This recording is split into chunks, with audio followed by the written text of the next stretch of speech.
মন্দিরে যখনই আপনি যান সেখানে অবস্থিত প্রতিমার চরণ স্পর্শ করেন। যখন শিবলিঙ্গের অভিষেক করেন তখন স্বয়ং নিজে হাতে দুধ এবং জল দিয়ে তা ধৌত করেন, তার প্রক্ষালন করেন। কিন্তু এর পেছনে কোনো অন্ধবিশ্বাস নেই। এখানে বিষয়টা হলো ঊর্জা সংক্রান্ত। যে কোনো ব্যক্তি হোক বা কোনো বস্তু, তার নিজস্ব একটি বিশেষ ঊর্জা থাকে।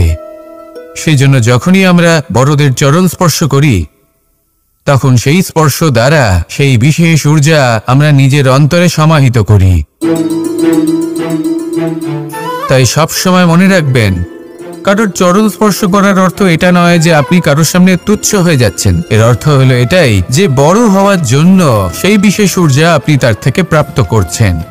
আর এই জীবনের আরেকটা বড় সত্য হলো এটাই যে যদি আপনি জীবনে কিছু লাভ করতে চান তবে নতমস্তক হতে শিখুন। তা হয় সেটা পরমেশ্বরের সামনে বা মন্দিরের প্রতিমার সামনে বা মাতা পিতার সামনে বা কোনো মহাপুরুষের সামনে বা ভালোবাসার সামনে।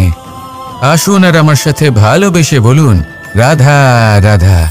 যখন উপলব্ধি করবেন যে আপনার জন্মের আগেও আপনার কোনো অস্তিত্ব ছিল না, আর মৃত্যুর পরেও আপনার কোনো অস্তিত্বই থাকবে না, জীবনে কোনো কিছুই আপনার ছিল না, আজও নেই আর না ভবিষ্যতে কখনো হবে, তখন আপনা থেকেই জন্ম এবং মৃত্যুর মাঝে এই যে সময় থাকে যাকে আমরা জীবন বলি, সেটা আপনি শান্তভাবে যাপন করতে শুরু করবেন।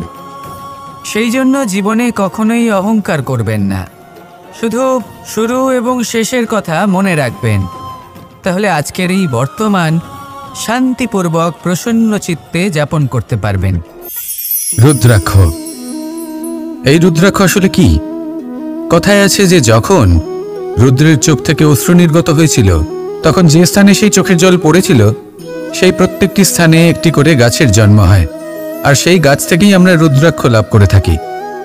সেই রুদ্রাক্ষ যা নেতিবাচক শক্তির হাত থেকে আমাদের রক্ষা করে, যা আমাদের যাতনা এবং দুঃখ হরণ করে।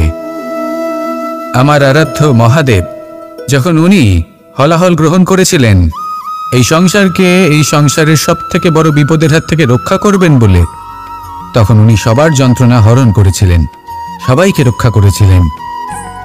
আর সেই জন্য ওনার চোখের জল এতটাই শক্তিশালী যে সেটা আমাদের রক্ষা করতে পারে, যন্ত্রণা দূর করতে পারে।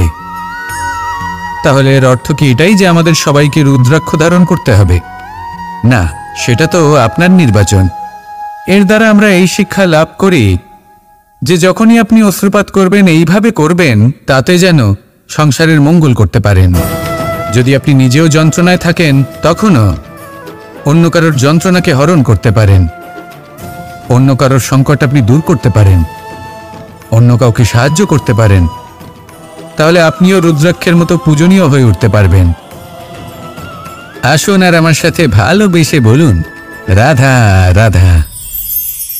মানুষের সব থেকে বড় পুঁজি কি? তার সব থেকে বড় শক্তি কি? আমি যখন এই প্রশ্নটা করি তখন কিছু মানুষ বলেন মানুষের বল, তার ধন, তার জ্ঞান, তার বন্ধু, এরাই মানুষের শক্তি। তারপর আমি জিজ্ঞেস করি মানুষের সব থেকে বড় দুর্বলতা কি? তখন তারা আমাকে বলেন সেই বল, জ্ঞান, মিত্র, এই সব কিছু হারিয়ে ফেলার ভয়।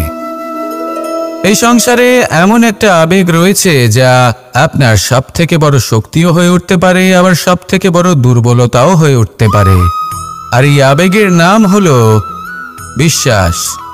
এই বিশ্বাস এতটাই শক্তিশালী যে সংসারের সব থেকে শক্তিশালী শিকলও একে বেঁধে রাখতে পারে না, সব থেকে উঁচু দেয়ালও একে বাধা দিতে পারে না। এই শক্তিশালী বিশ্বাস আপনার কাছে কখন ঘাতক প্রমাণিত হতে পারে? যখন আপনি অন্যের উপর আস্থা রাখেন এবং এতটাই বিশ্বাস করেন যে আপনি নিজেকে হীনমন্য করে তোলেন। আপনার জীবন শুধুই অন্যের উপর ভরসা করে নির্ভরশীল হয়ে পড়ে। বিশ্বাস অবশ্যই করুন, কিন্তু সর্বপ্রথম নিজের উপর আস্থা রাখুন। তবেই এই বিশ্বাস আপনার শক্তির বৃদ্ধি ঘটাবে। তখন এই বিশ্বাস আপনাকে বল, সম্পত্তি, জ্ঞান, বন্ধু সব কিছুই অর্জন করতে সাহায্য করবে। দেখুন, যখন কোনো ব্যক্তি পড়ে যান তখন আপনি সেই ব্যক্তিকে তখনই তুলতে পারবেন যখন সেই ব্যক্তি নিজে উঠে দাঁড়াতে সক্ষম।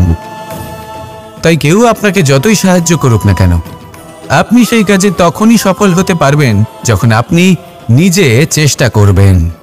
তাহলে এটাই করুন আর আমার সাথে ভালোবেসে বলুন, রাধা রাধা।